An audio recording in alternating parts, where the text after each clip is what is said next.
Welcome to the overview presentation for Task 2 in Human Development and Learning. My name is Dana Horgan, and I'm a course mentor for this assessment. This task is about identifying and developing common social needs in children. It's a good idea to preview the task directions carefully before viewing this presentation. Feel free to pause the presentation and take a look at the task directions in TaskStream now if you need to.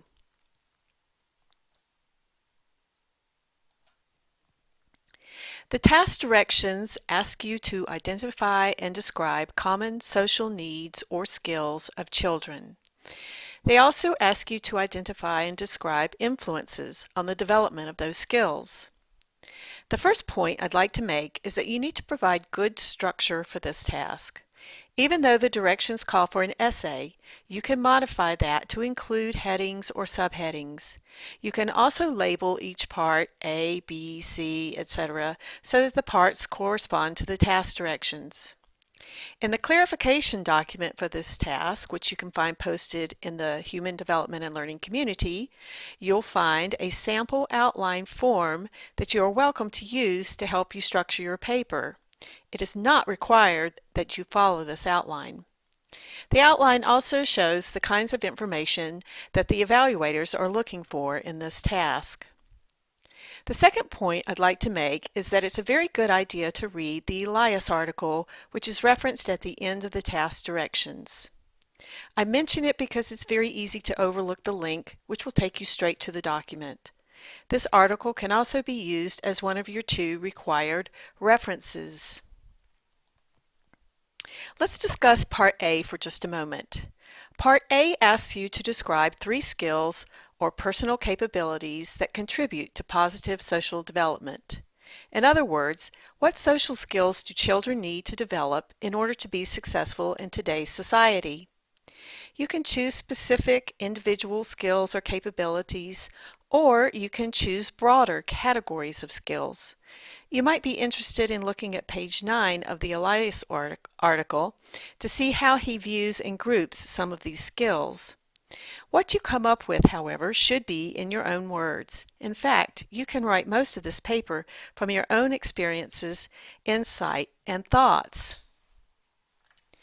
Once you've decided on 3 skills, be sure to provide a description of each skill and tell why each skill is important to attain.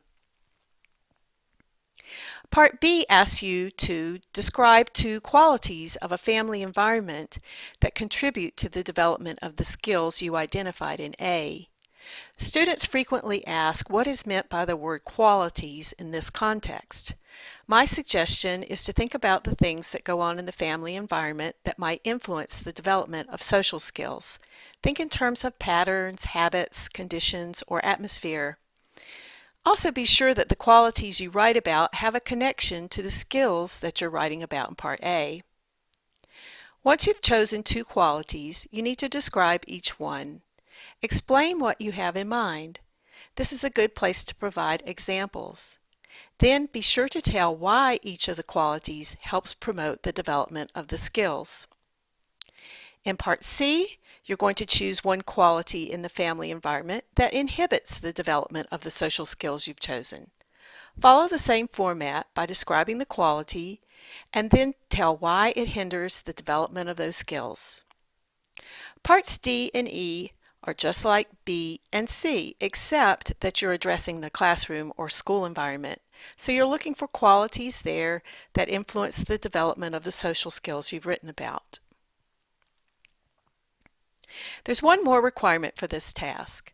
You need to have a minimum of 2 citations that come from 2 different sources. The citations you choose should support something that you've written about in your paper. The directions suggest that you include supportive evidence from Abraham Maslow, Erik Erikson, or another social development theorist. The Slavin textbook is a good source of information for this requirement. You can also use the Elias article we discussed earlier, or any other resource you choose. Just be sure that you follow APA format and that you integrate the citations into your paper. They should not appear as a separate section at the end of your paper. I hope you have a good understanding of how to proceed with this task. If you have questions, you're welcome to send us a message or give us a call. You might also like to consult the clarification document for this task, which is posted in the Human Development and Learning community. Thank you very much for your attention, and please let us know if we can help. This concludes the presentation.